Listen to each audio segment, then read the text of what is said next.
Good morning. Morning. So I come not as prepared as I could be, in a state of confusion. The last 2 weeks we talked about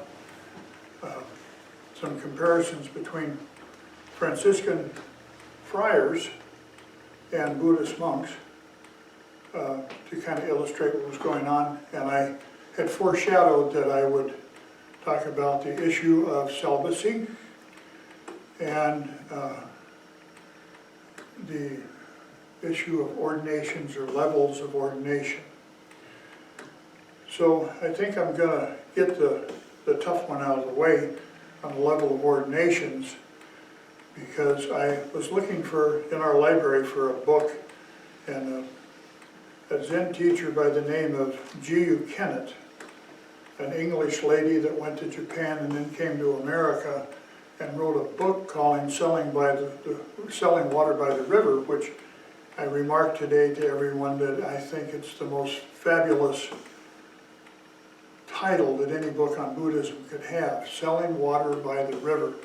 And then somebody, an editor or somebody else, had a moment and they decided to change the title of the book to Zen is Eternal Life, which is, to me, is a title that really doesn't make any sense, but it would make sense if we were talking about Christianity, I guess. The reason I was looking for a book is she has a nice kind of description of what's going on in Japan as far as level of ordinations. And our talks usually here are typical Dharma talks, but this has evolved into more of an instructional video, I guess you would say, because I see a lot of stuff missing from American Buddhism in practice. And we couldn't even find the baby after we threw out the bathwater, so we're still looking for it, and I'm helping people to find it. So let's talk about ordinations. The first two talks, I'm sure that I said that my feeling was that Soto Zen is the largest group practicing in America. And that, I mean, that we had Japanese teachers come here that were ordained in the Soto school of Zen Buddhism and established temples and centers for practice, and then their students, their Dharma heirs, have taken over and continue to instruct people. And the emphasis is very much on meditation. And so people going there for instruction are being constantly instructed on meditation and seldom instructed on Buddhism. I had one of my students a few years ago remarked, who had lived at the Zen Center of San Francisco, he said, well, you would never hear anyone talking about the Four Noble Truths and the Eightfold Path, which is fundamental teachings of Buddhism. And they're what the Buddha originally taught when he began teaching the Four Noble Truths and the Eightfold Path. Well, one of the things that happened when the Buddha started teaching is that he had traveled through the forest for 7 years and the mountains looking for the answer to why life was like it was. Why is it so difficult? Why are people unhappy all the time? Why are people miserable?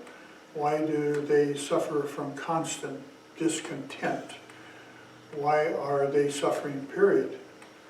And you can look around today, at least in America, and we have all the signs of people that are really, really unhappy about their life.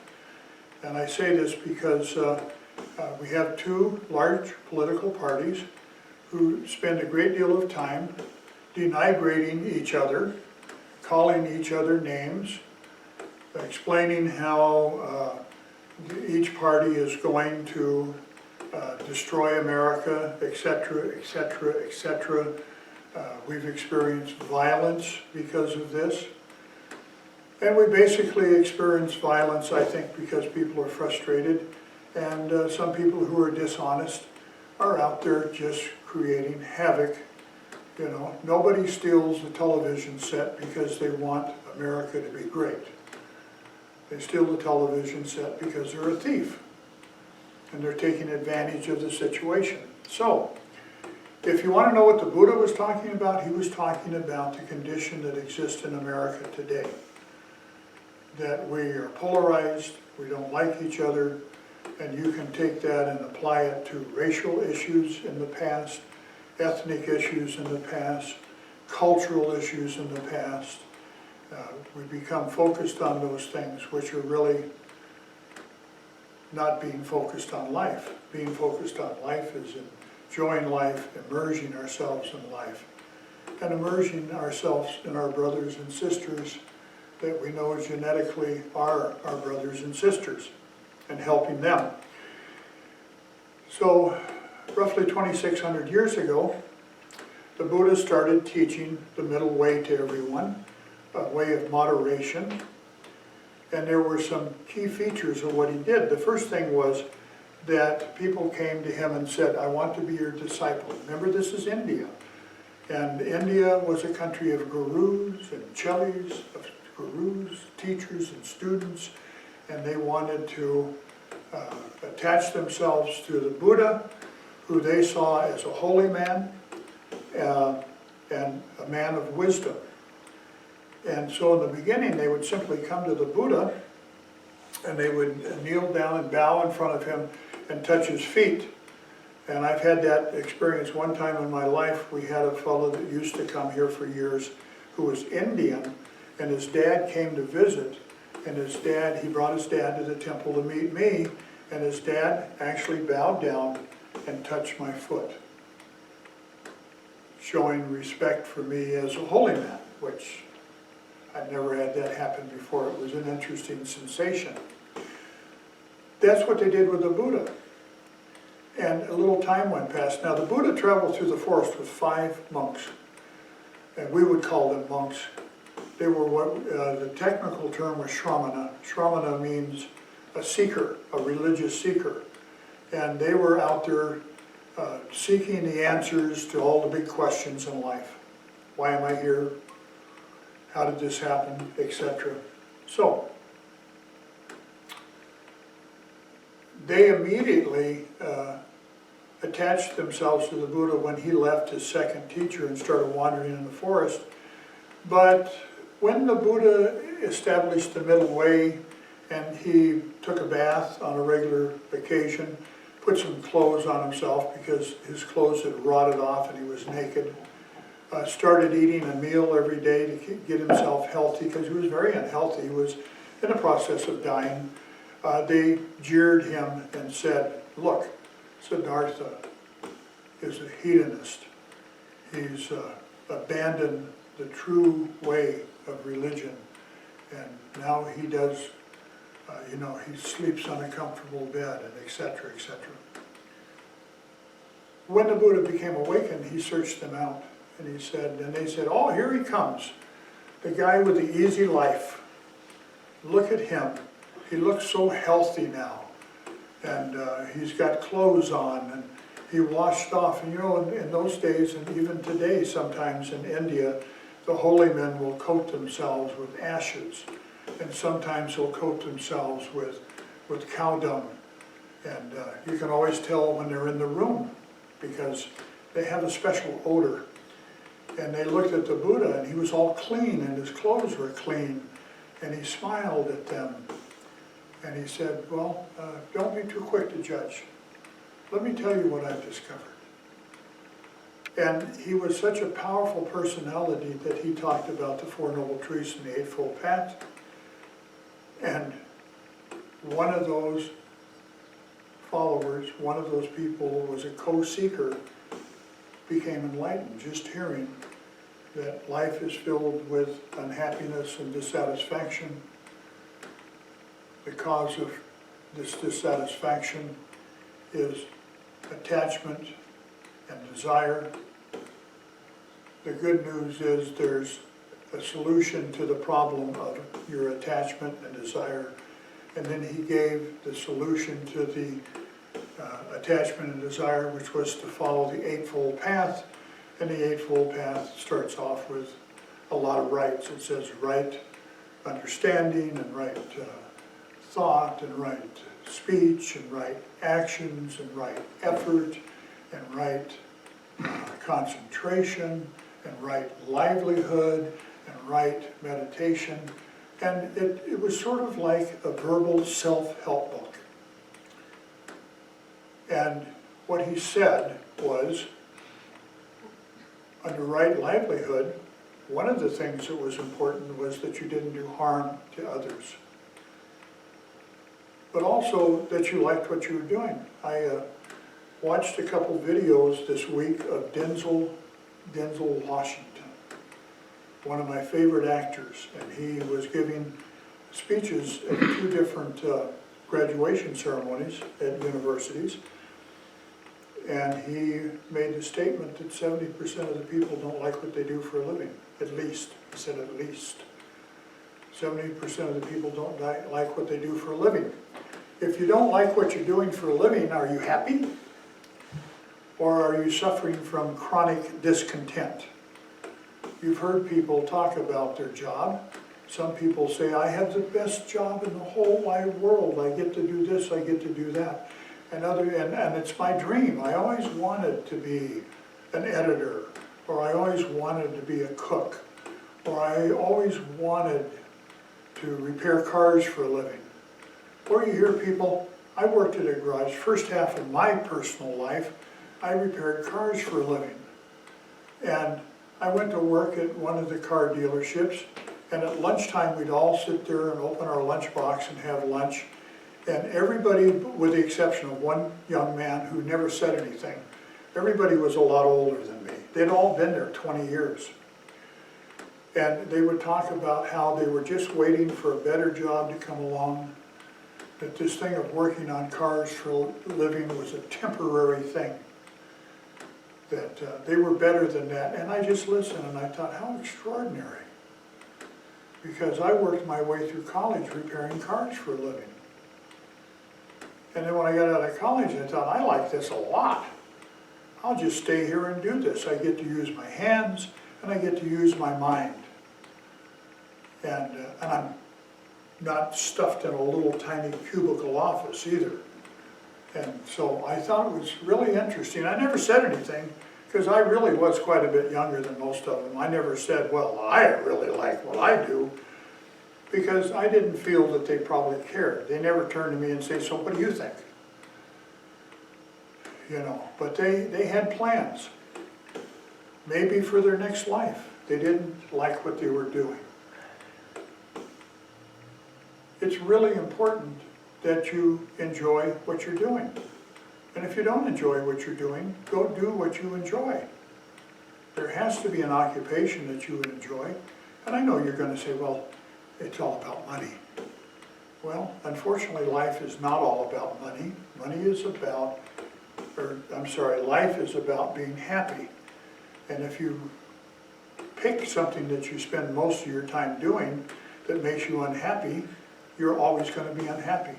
That's just the way it is. So the monks would come to the Buddha and they would bow down, they would touch his feet and say, please be my teacher. And he'd go, well, I don't know. And they would ask 3 times and he would say, okay, you asked 3 times, I'll be your teacher. And he would turn to one of his disciples, one of those 5. Those 5s all became his students.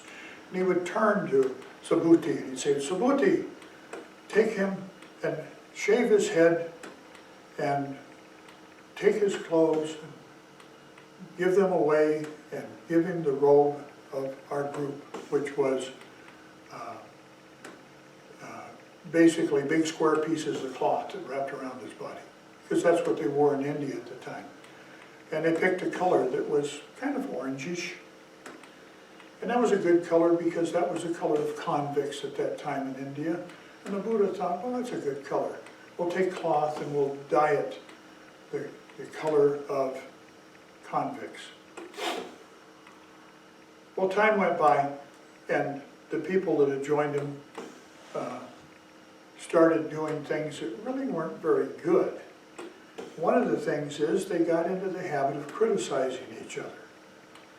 And they did it a lot because, you know, human beings, if they can't be better than other people, they can certainly tell everybody they are better. So they would criticize someone. They say, you know, I saw him look at a girl the other day. Now, you need to understand that in the beginning, everybody was celibate, because in India today, if they wander through the forest, they're celibate. They can't find a girlfriend because they're covered with poop. So it becomes a standard for them that they just go ahead and forget about girls. And the idea, originally, we need batteries, and this thing is getting ready to go kaplunk. It's red now. We have new batteries? Hopefully. We'll see if we do. So that was just a way, because I have to explain to you a little about what's going on in India. The Indians felt that they had been separated from God the Creator, Brahma, and they wanted to get back to Brahma, but they were separated because of things they lacked, their attachments, their desires, and they needed to overcome their senses. In other words, they'd get hungry and they'd want to eat. And so they stopped eating to overcome this thing that controlled their life called hunger and comfort. People usually like to sleep on a comfortable bed. I see advertisements for beds that, good heavens, they cost $3,000 to $4,000, but you're going to just sleep so well. And so they needed to overcome that. Sexual desire is an extremely strong desire, and so they needed to do something about that, and that was, if you're hungry all the time, if your body hurts all the time, you're not getting very much sleep, your sexual drive really kind of slows down a lot. And so that was the Indian approach to becoming holy, to reuniting with Brahma, the Creator, to purify themselves. Strong emphasis on purification. The Buddha said, well, let's just set that to the side. The Buddha never rejected what we call the Hindu faith. What the Buddha said was, you have to prove any of these things for yourself. If this is a good practice, you have to prove it to yourself it's a good practice. Don't accept it because people tell you that's what you should do. And don't accept it because I tell you that's what you should do. You should examine this very critically. And if in your examination that you find that it's a good practice, then continue it. If you find that it's not a good practice, well, then probably you need to be true to yourself and not continue that practice. So in Buddhism, we don't have things like hurting our body for the sake of overcoming pain. We just deal with whatever pain life gives us. We don't starve ourselves, but we don't practice gluttony. We don't gorge.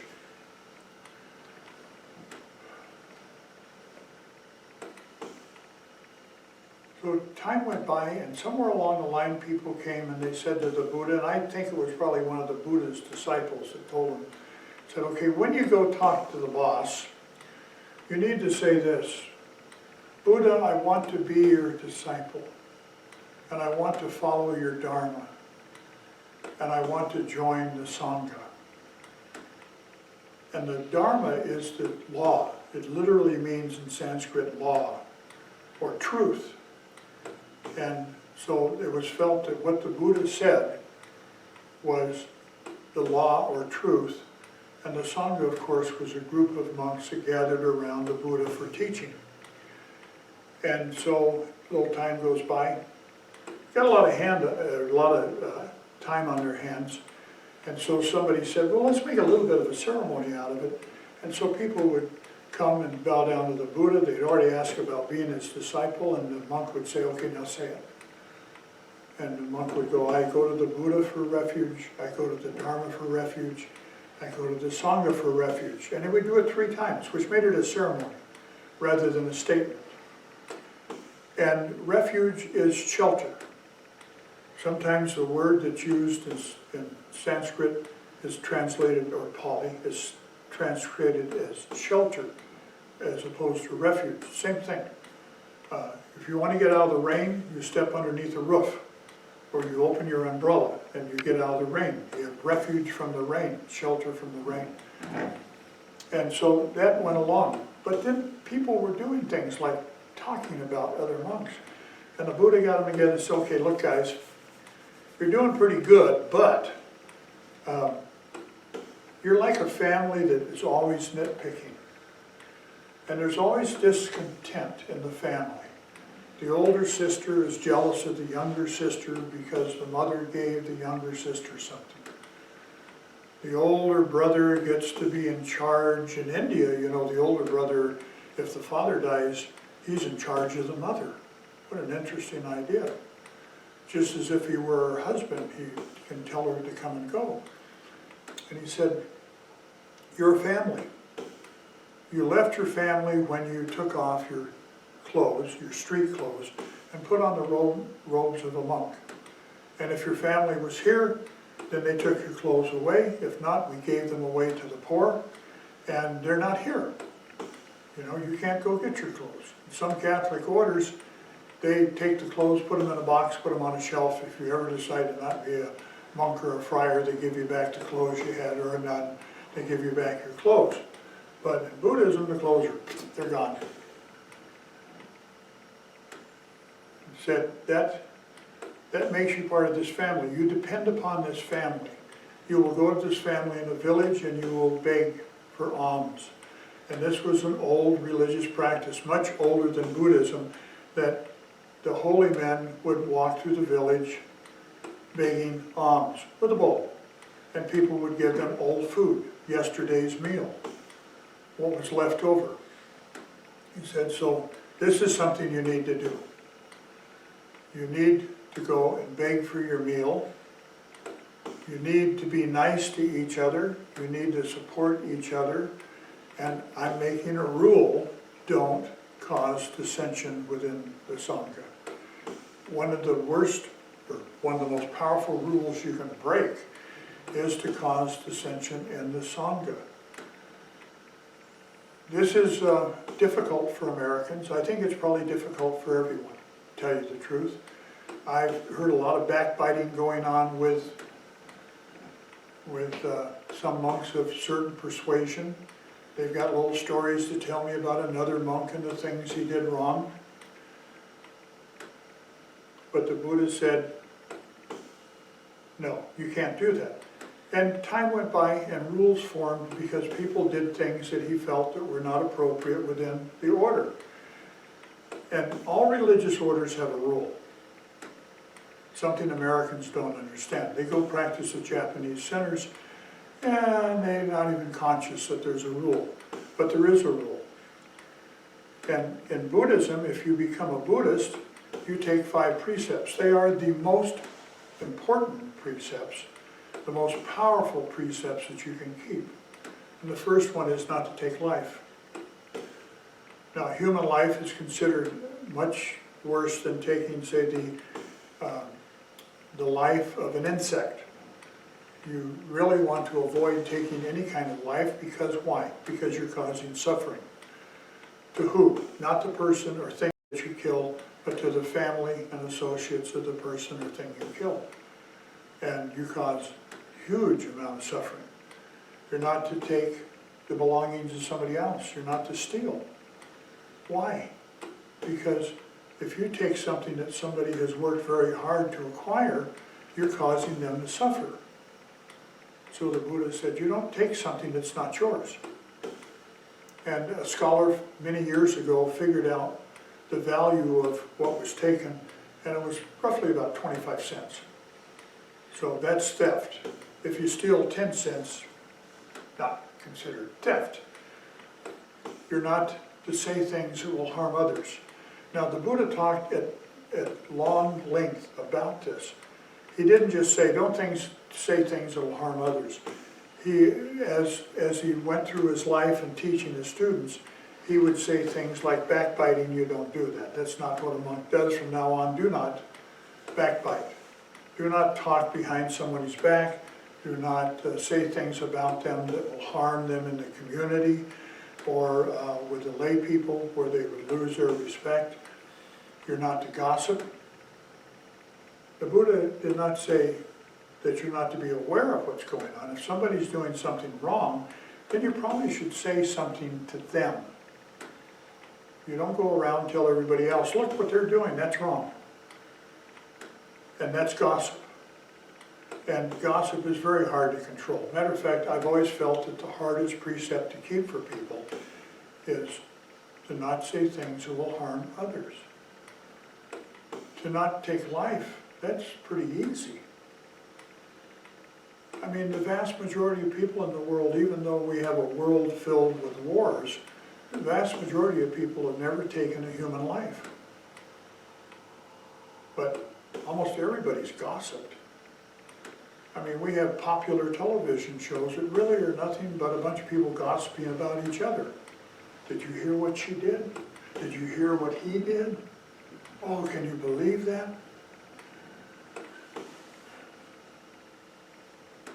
You're not to commit adultery. Again, the Buddha didn't say, don't commit adultery. What the Buddha really said was, over many times that he talked, is not to engage in improper sexual conduct. Well, my teacher, when he came here, he decided to simplify things. And he simply said, don't commit adultery. And you're not to use liquor. You're not to drink alcohol. Okay? We've changed that to not become intoxicated. Because I have a personal feeling that if somebody were to drink a beer, they probably will not change their perception of the world around them. And they sell this idea of don't drink intoxicants or don't become intoxicated. The Japanese don't even have that rule because they're famous for drinking a lot. But they sell this because they say it'll change your perception of the world. That was never the Buddha's intention. That wasn't it. I finally found the sutra where the Buddha taught. I looked for years. Why did he say that? And the Buddha was very clear. You will go out, you'll get drunk. Once you're drunk, you'll go watch dancing girls, which by the way are mostly naked. Then you will get together with one of them, breaking your vow to honor your wife. And then you'll go gambling and you'll lose everything you have because you're drunk.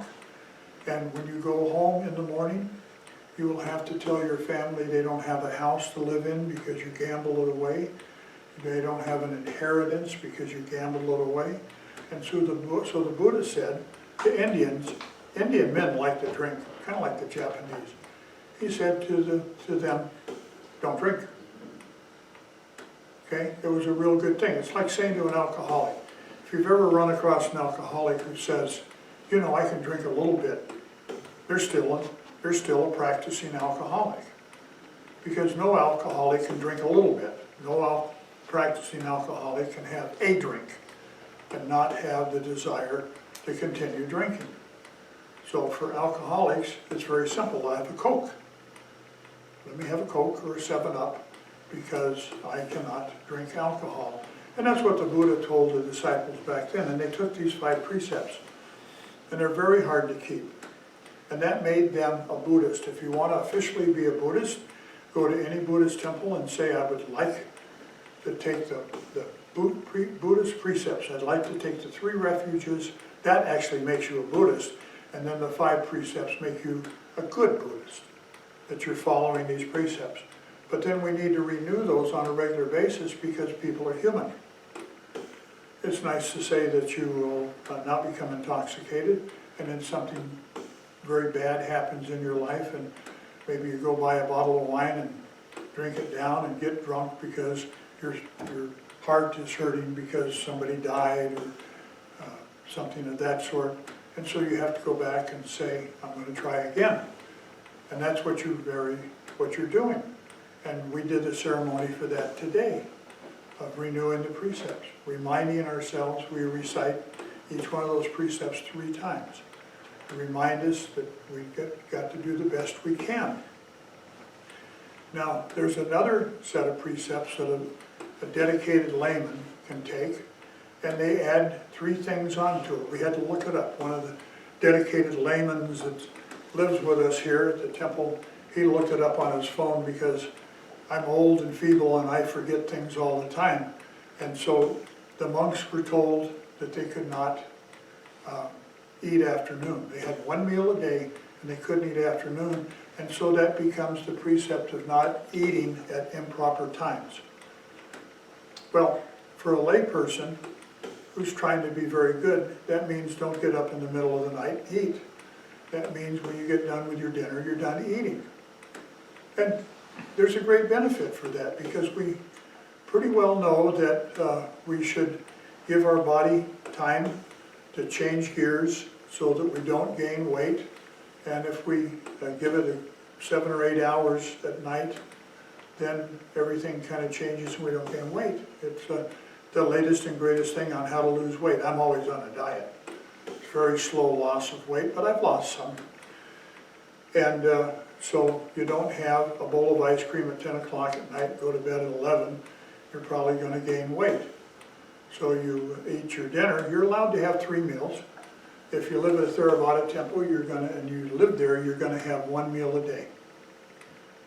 Okay. If you've taken these 8 precepts of an anagarika, which is kind of like an advanced layman, you don't sleep on a fancy bed, because monks are not supposed to sleep on a fancy bed. By the way, fully ordained monks take these. And,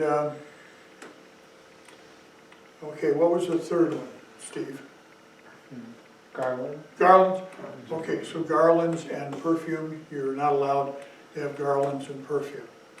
And to make yourself attractive. I thought it was something other than that. Because I joked about, well, I guess you can wear perfume then.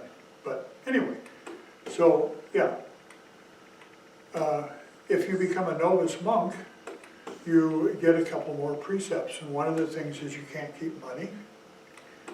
And you guys got to help me. Can't, That's it? can't sell intoxicants? Or Huh? you can't sell like alcohol?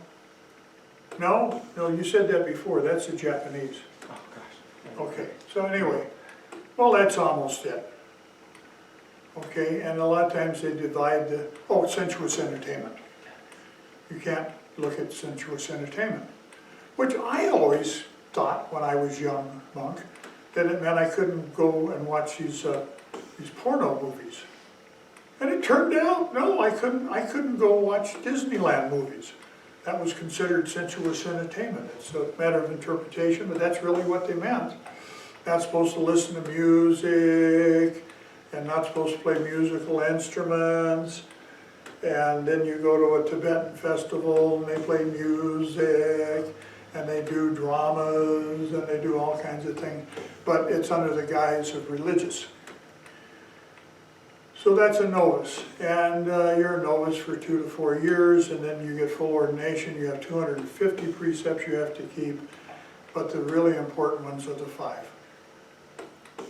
And they're reconfirmed, like taking life is reconfirmed, and the sexual conduct is reconfirmed. So there's celibacy in there, okay? Now, let's look at the Japanese school. See, so we have these rules. Before I go to the Japanese, you have to realize everybody in the Buddhist world has basically the same rules. And everybody follows the same rules, even though there's 3 different traditions, or 2, depending on how you count it, the Mahayana and the Theravada. And there's a notion, the Theravada school feels that the Mahayana is taking great liberties and that they don't follow the proper rules, but in reality, we have the same rules they have. And then we have the Japanese. And the Japanese, a long time ago, a really long time ago, decided to stop following the monks' rules. And this was about the year 800, somewhere around there. They decided that they were just not going to follow those rules anymore. And there was one school in Japan that was the Vinaya school. By the way, that's the Sanskrit name for the monks' rules. Vinaya means rules. And they had a school there that followed the rules, but everybody else didn't. and they started following the Bodhisattva rules. And so their ordination was considered a Bodhisattva ordination. And Venerable Mung is trying to help me remember. There was a lot of confusion this morning. I couldn't find a book that I was going to use that really gave some good explanations of these things. Somebody took it out of the library and didn't bring it back. And he said, not sell liquor. The Japanese, the 10 Bodhisattva rules they have is not to sell. The two ways they do it. One is not to sell the wine of delusion, or not to sell liquor. And they have things like don't become angry and things like that. And that's their version of the Bodhisattva rules. Actually, there's 10 Bodhisattva rules and there's 48 minor rules. If you're going to take Bodhisattva ordination, which the Chinese, the Koreans, and the Vietnamese take, and it's another ordination past your ordination as a monk. Okay?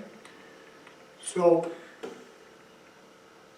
the Japanese have these 10 Bodhisattva rules, and everybody that becomes a Buddhist in Japan takes the 10, and everybody that becomes a monk takes the same 10, and there's no rule past that. And now they come to America.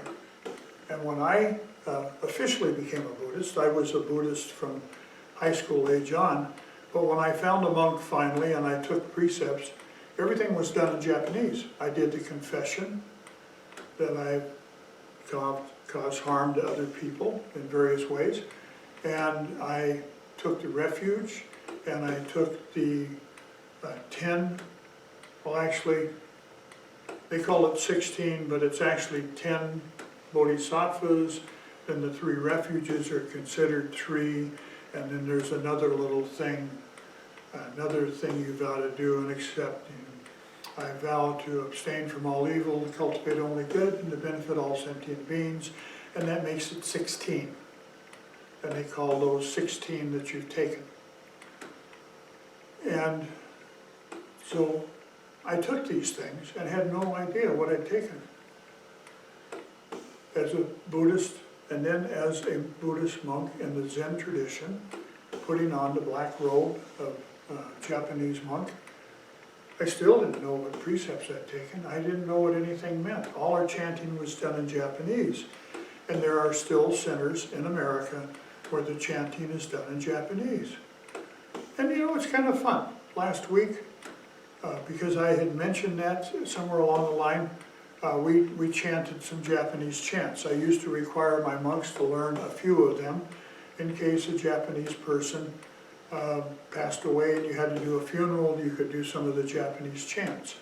And we dropped that out of our chant book 4 or 5 years ago, and I put in Vietnamese chants because we are a Vietnamese religious order. We belong to the Lam Te school